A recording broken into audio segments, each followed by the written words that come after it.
Amazing session now, and it's very, very exciting because this is the national launch of Tools for Ageing Well with Traumatic Brain Injury, which is very exciting, and we've got a wonderful panel here who are going to take it in turns to talk to you all about this project. So we have Dr. Christina Ekegren, Professor Libby Callaway, Professor Ian Cameron, Professor Grahame Simpson, and we have Grahame Cruikshank as well. So we've got a wonderful lineup here, so enjoy. I'll hand over to Grahame. Thank you.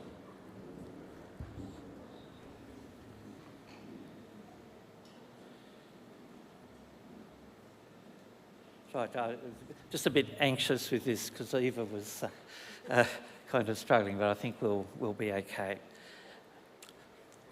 So if we start with the big picture, if we're thinking about ageing and traumatic brain injury, this year, in fact, the Australian Institute of Health and Welfare released the Older Australians 2024 report, which found that as of June 2020, 16% of the population, or 4.2 million Australians, were aged 65 years and older.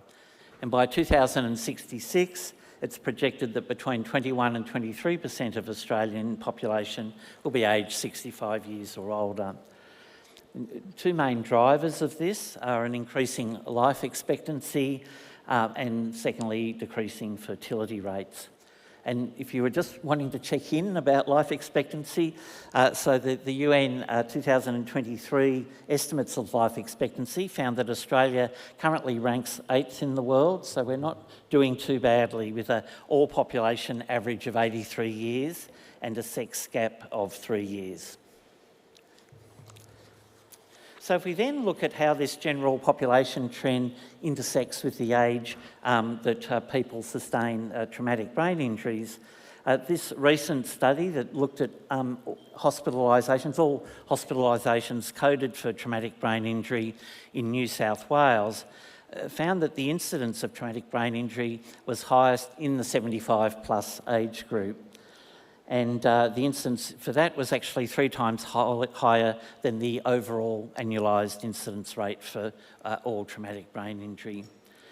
Of interest also, you can note how with the younger age group, we have that sex differentiation that we all know of the 3 to 1 kind of ratio. But as you see, that actually difference, sex-based difference, actually decreases in the older age groups, and so the proportions of males and women are more even. The other thing is the bimodal age distribution, where we have a peak in the 20s, late teens, an adult, and then the later life peak.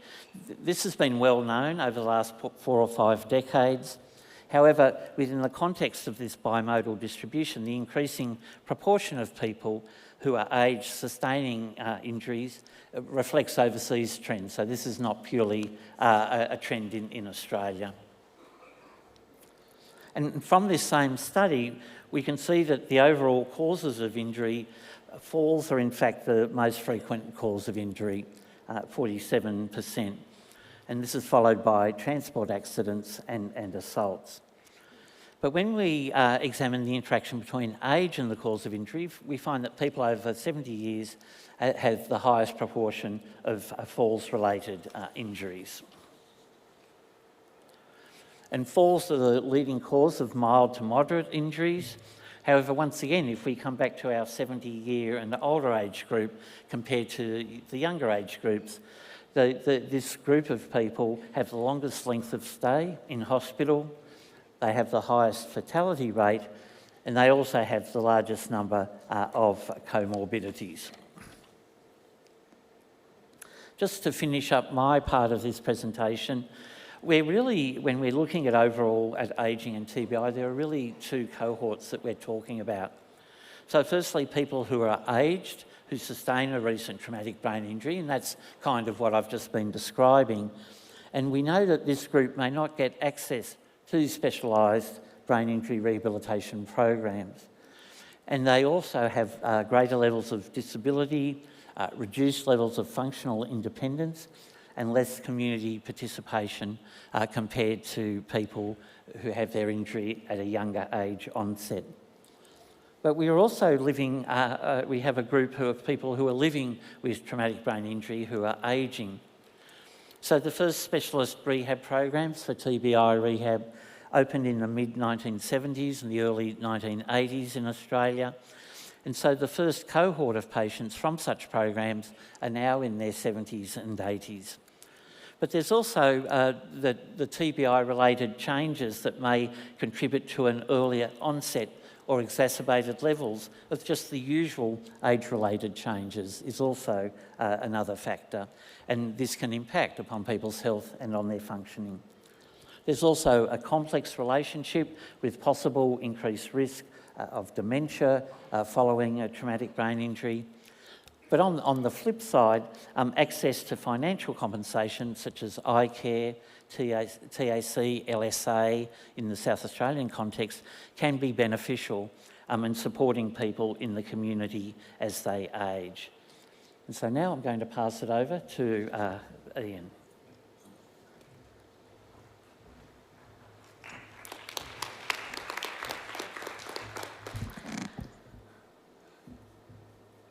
So thank you, Grahame. So we're on now to the details about the project and its establishment. Both the Victorian Transport Accident Commission and Insurance and Care New South Wales independently identified ageing as a major issue in their schemes, and then both, again, independently commissioned reviews of research about ageing and traumatic brain injury. So firstly, the Victorian report, which Christina and colleagues completed in September 2020. If you're interested in detail, there's a summary of that report using that QR code. A few things that I wanted to highlight from that report. The first is that older people with traumatic brain injury, and actually spinal cord injury as well, may experience age-related decline at an earlier age. Secondly, people who are old when they have their traumatic brain injury definitely recover less well than people injured at a younger age. And that's on average, of course, so there's a great deal of individual variation.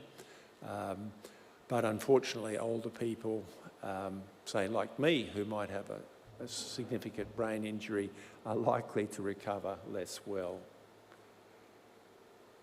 As Grahame has said, multiple illnesses are common at older age, and if older people have multiple other illnesses, it does affect their ageing with traumatic brain injury.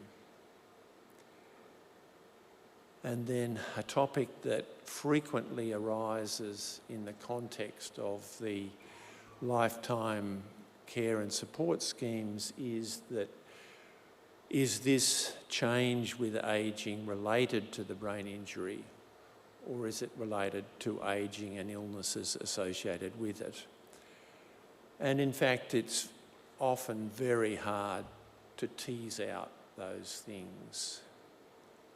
Sometimes it can be clear that there's not a link. So, for example, it's usually hard to see how cancer might be related to having a traumatic brain injury, but it's much less clear, say, for diabetes, where having a traumatic brain injury might make it much harder for the older person to manage their diabetes effectively, and then the older person may get complications from the diabetes.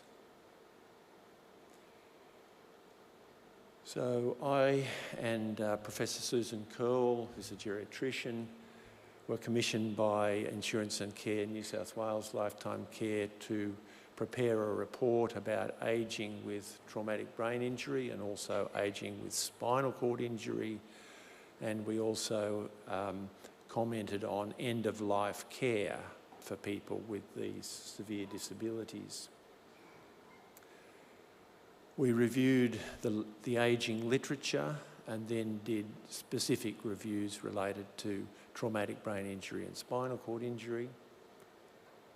We came independently to very similar conclusions to the Victorian report. We also said it was hard to disentangle the effects of this traumatic brain injury with potential effects of ageing. We did also comment that issues are different for people, or potentially different for people who are old when they have their traumatic brain injury compared to people who had their traumatic brain injury at younger age and are now ageing. So we know that there are quite a lot of associations with ageing and traumatic brain injury, but both reports showed that there's very little, if any, experimental research in this area. So that's research offering specific treatment to people who are ageing with traumatic brain injury to cope with disability or management of health conditions. So we're launching this morning the Tools for Ageing Well with Traumatic Brain Injury. We have some brochures. The web-based materials, though, are much more extensive. And so this project's been co-funded by Insurance and Care New South Wales and the Transport Accident Commission, and we've had a multi-state collaboration working on this.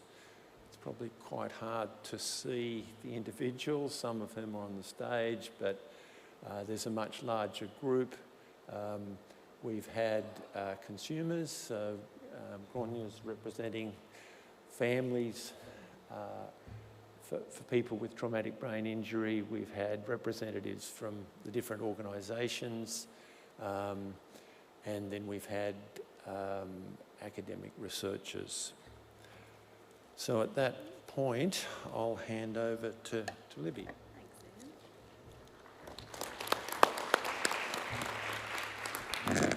Thanks everyone, I'm Libby Callaway. I'm just going to briefly take you through the methods we use to design the tools for ageing well with traumatic brain injury, and then hand over to Christina and also Grahame via a video she developed with our team to hear from them about the tools that you can use. So we use Stanford University's 5-stage design model to step through a process bringing together lived experience and professional experience of brain injury with both research and practice. And I'm just going to step through those 5 components now. The first step, emphasising, aimed to gather an understanding of experiences and priorities of stakeholders in ageing with brain injury, and it included multiple activities: consultation with stakeholder organisations across Victoria and New South Wales, a survey of older adults with TBI and their family and caregivers, an online consumer engagement event where we explored together with consumers their perspectives on ageing with traumatic brain injury, an extraction of findings from those 2 previous evidence reviews that we've just shared with you, and formation then of a clinician and consumer working group to develop the tools together. So the consumer and clinician working group consisted of people with traumatic brain injury, family members of people with traumatic brain injury, including Grahame and another person, as well as health professionals, rehabilitation consultants, physiotherapists, neuropsychology, occupational therapy. And we also developed a smaller online working group where we came together to undertake some more intensive activities. And that's where stage 2 and 3 came in. So the aim of these stages was to define the health priorities and information needs of consumers and ideate the content structure and design of the resource that Christina and Grahame will introduce you to next. 5 participants with lived family or clinical experience of ageing with brain injury made up this smaller working group. And the co-design team participated in 4 2-hour online workshops, facilitated and supported by myself, Christina, and Candice, who we want to acknowledge her great work also. And that was over a 5-month period. Workshop 1 and 2 focused more on the practicalities of design, format and title, which was named by our consumer and family experts, and content of the resources. Workshops 3 and 4 sought that feedback on templates and content of the resource from this group. And then stage 4 moved to prototyping, and the aim was to develop these tangible resources that could then go into testing. So the investigators synthesised all of the evidence, all of the new information gathered across those multiple methods, and brought that together with the published research that we'd gathered. Content was drafted, and we took those to a steering committee that you saw on screen a bit earlier with Ian, as well as other subject matter experts, and subsequently underwent multiple iterations to bring together the final set of tools that will be presented. We engaged a graphic designer, a video production team and a web designer to also work to bring these resources together, and produced some video stories as well as animations for the web resources. Then we finally moved into testing, and Christina and Candice led this work with our advisory team, and the aim was to evaluate the usability of the resource from the perspective of the people that would be using it, people with brain injury, their families and clinicians working with them. So the co-design team members participated in one-to-one interviews with either Candice or Christina, using the pragmatic usability rating of experts method. And that stepped through a series of 4 multi-stage tasks where each of the individuals providing feedback were asked to try out finding information within the resource and test their ability to use the resource as described through these activities. And each step in the task was then ranked on ease of use by the investigators. And we also got verbal or written feedback from each of the members of the steering committee beyond this particular pragmatic testing that was undertaken. And the results of that was fed into the final resource. So moving through that process, created the tools for ageing well with traumatic brain injury, and I'm going to hand over to Christina now to take you through those tools.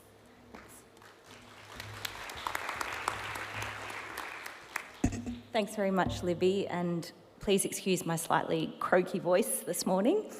So I have the nice job of being able to share the resource with you today. And if you would like to, I encourage you to grab your phones and scan the QR code, and that will take you to the website, which is hosted thanks to Professor Lindy Fitzgerald and Naomi Fuller on the Connectivity website. I'll come back to this QR code at the end if you don't quite have a chance, but yeah, if you've got your phone out, have a scan and then you can bookmark the link. And we hope that if you're a clinician that you will share this with your patients. If you are working in a support organisation, that you do the same. Or if you are a person with a brain injury or a supporter or loved one of someone with a brain injury, that you can go ahead and use the resource. You'll notice on the website that, first of all, there's an animated overview, and I think that probably is the best way to show you what the resource contains. So hopefully this video works. Welcome to Tools for Ageing Well with Traumatic Brain Injury. More and more older adults are being affected by traumatic brain injury, making it a big concern for public health worldwide. Tools for Ageing Well with Traumatic Brain Injury has been developed with older people with a brain injury, their family members and expert health professionals to help guide you and your family on your journey to maintain good health and well-being as you age with a brain injury. This toolkit will cover information on what to expect with physical health, mental health, mind health, including memory and thinking, tips for a healthy lifestyle, getting organised with legal options and access to support, tips for carers, additional tools and skills, including interactive diaries and practical ways of managing your health, and where to get help, as well as useful resources. In addition to the PDF, there are 2 videos available for you to watch. Bernard and Grahame speak about their experience of living with and supporting a loved one with a brain injury. Getting help and support and making small changes to your lifestyle can lead to impactful improvements over time. We hope this toolkit will equip you with the tools to maintain and improve your health and quality of life so that you can age well with a traumatic brain injury.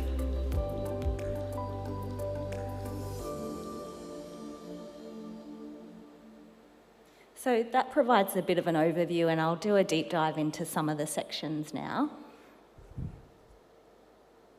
So there's 9 sections which you can download individually on the website, or you can download the full resource as a whole. Looking at the first section, this is an overview of ageing with traumatic brain injury, providing some information about why it's an important issue and providing some general tips on what it means to age well with a brain injury. Particularly useful in this section, I think, is the frequently asked questions section. So there are questions such as an older adult, will I recover fully from a brain injury? And also, will I develop dementia? And in all of these cases, we definitely apply an approach of it being very individual in respect to the answers to those questions. So, for example, with the dementia question, we know from some high-quality studies that there is a slightly increased risk of developing dementia as a person with a brain injury. However, the effects are not the same for every person and every brain injury, and that there are important lifestyle changes that you can make to reduce your risk of developing dementia, and also health professionals that you can see to get an early diagnosis and for help with addressing some of those risk factors. The next 4 sections are about physical health, mind health, mental health and lifestyle, and all of the topics within those sections have been specified by our consumer and clinician working group as important for people ageing with a brain injury. Just to focus on a couple of the pages, so on the left is the eating and swallowing section, and we've really tried with the content in this resource to not make it too heavy and not make it too detailed. What we wanted to emphasise with every section are the practical strategies and the tools that you can use to address each of those issues. So we don't overwhelm with content. It's easy read format. And you can see, for example, up there's signs that you may be having trouble with eating and swallowing, and then what to do. And in every section, there's also a box about where to get help. So organisations and particular health professionals that you can go to get help.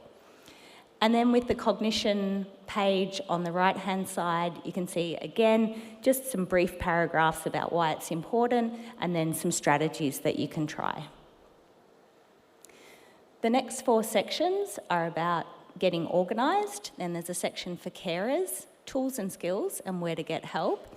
The getting organised section includes a lot of information about legal options, such as power of attorney, advanced care directives, and advanced care planning, as well as information about funding and trying to sort out the issue of what you do when you are perhaps funded by a compensation scheme, as well as the NDIS, as well as aged care, and how they all interact or don't. And then in the section for carers, there's just information generally about what to do to look after yourself as a carer, and some information about accessing respite care and short-term accommodation. The tools and skills section includes some really interactive tools for planning and goal setting, as well as health diaries, and I'll show you an example of those. But health diaries are a really important way of facilitating your communication with your healthcare professional. And while it might seem obvious to keep track of your symptoms, we have provided a template so you know exactly what to keep track of and how you might lay out your diaries. So we have diaries for pain, for medication, physical activity, nutrition, bowel and bladder, a whole bunch of things. And then finally, in the where to get help section, there is information about the types of healthcare professionals you can see for different types of issues. And there are a list of questions that you could take with you to see a healthcare professional that might be appropriate to ask, so that you can get the most out of that consultation. And there is also a place to write your own questions in as well. And then there are just some general contact details of useful support organisations. Yeah, and that's it for that section. As well as the overview video, on the website are a couple of consumer stories, and I'm going to show you one of those now. It's a 2-minute video, and it's all about Grahame. So this is Grahame Cruikshank, and I'll let her video speak for itself. Oh, no, there's one more page. Let's skip ahead.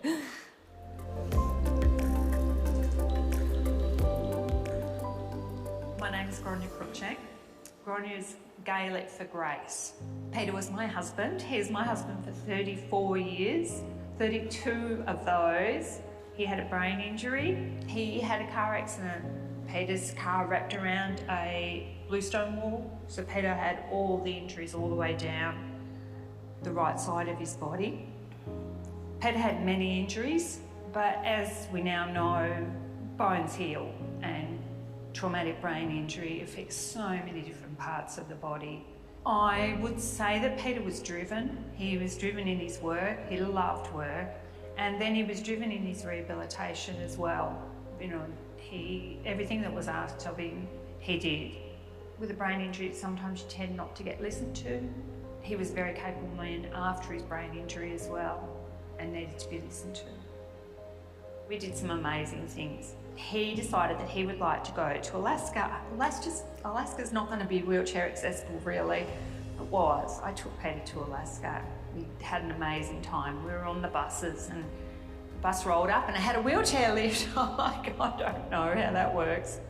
In time, as Peter got older, bladder continence and bowel continence are really important, and they make life really difficult. So most things that you need can be made. There's organisations that will design things around your needs. We had a whole of room lifting machine. It went to Peter wherever he was. We never had to bring him to it. Amazing. Therapy was really important for me. I don't think I knew it, because I was so determined on being all right at the beginning that I was wearing myself out. You have to make sure that you take care of yourself. You really have to be the fittest or the healthiest you can be to look after someone or be a partner to someone. Peter was beautiful. He loved me deeply, and my friends say that he adored me, which was, well, that's very nice. Fortunately, he was still that happy, vivacious, charming man. At Peter's funeral, I think there was more people there that knew Peter after his brain injury than knew him before. My key piece of advice to someone caring for someone with a brain injury is to ask for help and to accept help. We all need help. It's very important.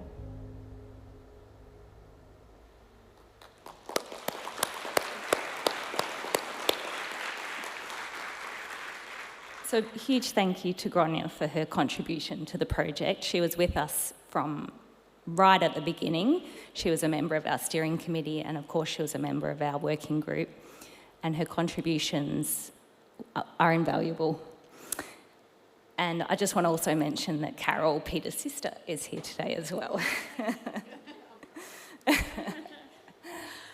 So I'll finish there and just say thank you, particularly for Nick Rushworth for allowing us the platform to launch the toolkit today. You are the first people to see this. We only finished it a week or two ago.